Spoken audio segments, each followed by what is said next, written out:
just called Paul Simon, and it was a little A5 kind of handmade thing that I did, and I just kind of posted it to some people. And that's an MS Paint interpretation of Paul Simon with an electric guitar and a fish tank, which will make sense in a second. All you need to know so far is that someone has broken up with Paul Simon, and he's freaked out and bought a flotation tank. And this is like parts 3, 4, and 5. Paul Simon gets lost on the internet. He's not written a new song in maybe 7 or 8 months. The last time he tried to write a song, it sounded so bad that he said, "Fuck America," out loud, and put his electric guitar very carefully into his giant fish tank. The guitar wasn't plugged in. It's still in the fish tank. Paul Simon is on Facebook.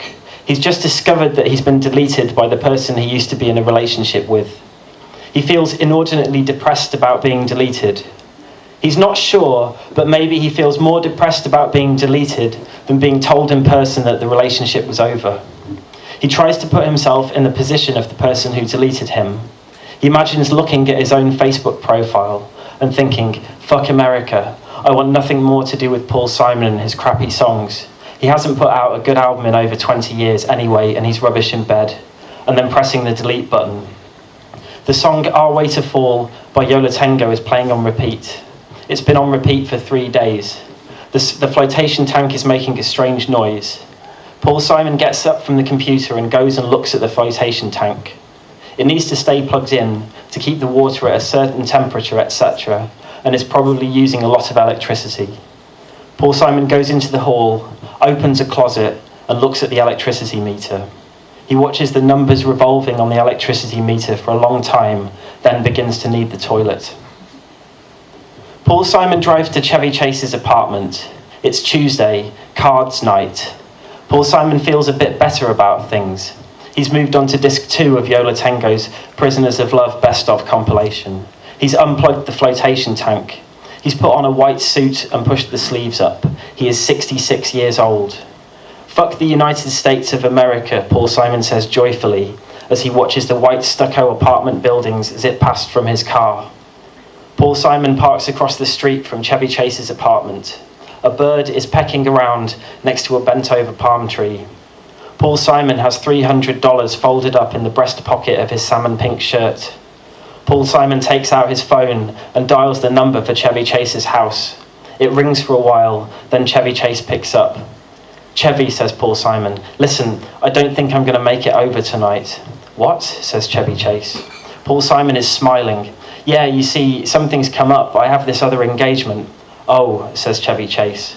A long silence. Paul Simon has to bite his lip to stop himself from laughing into the phone. "Okay then," says Chevy Chase. "Maybe next week?" "Yep," says Paul Simon, "maybe," and hangs up. Paul Simon wishes there was someone else in the car to witness what he just did. For the first time in his life, he wishes a reality TV crew was following him around. For a moment, Paul Simon considers the idea of proposing a reality TV programme about his life. The Osbournes meets the Hills, meets the band's Last Waltz, and then dismisses the idea. Paul Simon gets out of the car and locks it and crosses the street. He presses the buzzer to Chevy Chase's apartment. No answer. Paul Simon presses the buzzer again. He presses the buzzer 5 or 6 times. He tries to phone Chevy Chase and hears the phone ringing in the apartment. No one picks up. Paul Simon eventually crosses the street again, gets into his car and drives home. Paul Simon is trying to make pancakes. He's following the instructions very carefully, but can't seem to make a pancake that stays together and doesn't stick to the pan. He has even cross-referenced his own pancake recipe with 2 others on the internet. Paul Simon is listening to a mix CD someone made him in 1999. The song He's Kissing Christian by That Dog comes on. Paul Simon skips the song. The song Girl from Mars by Ash comes on. Paul Simon skips the song. The song Jump Around by House of Pain comes on. Paul Simon goes back to making pancakes. When it gets to the lyric, "So if you come to battle, bring a shotgun," Paul Simon sings along and makes a shotgun gesture with his spatula. And there's a child that has appeared in Paul Simon's garden as well, as mentioned earlier. The child is in the garden again, kicking around its rainbow-coloured ball. The child comes and goes freely now, and is treating the garden as its own. Paul Simon almost feels like he doesn't have the authority to ask it to leave. Paul Simon hears a noise. He turns down, jump around. His phone is ringing. He looks at the screen. It says, private number calling. Paul Simon tries to think who could be calling him. He wonders if it's the person he used to be in a relationship with. Paul Simon decides not to answer the call. He turns up, jump around. He tries to flip the pancake and it falls apart. He scoops it into the bin with his spatula. I'm coming to get you, spitting out lyrics, homie, I'll wet you, he says. Thanks.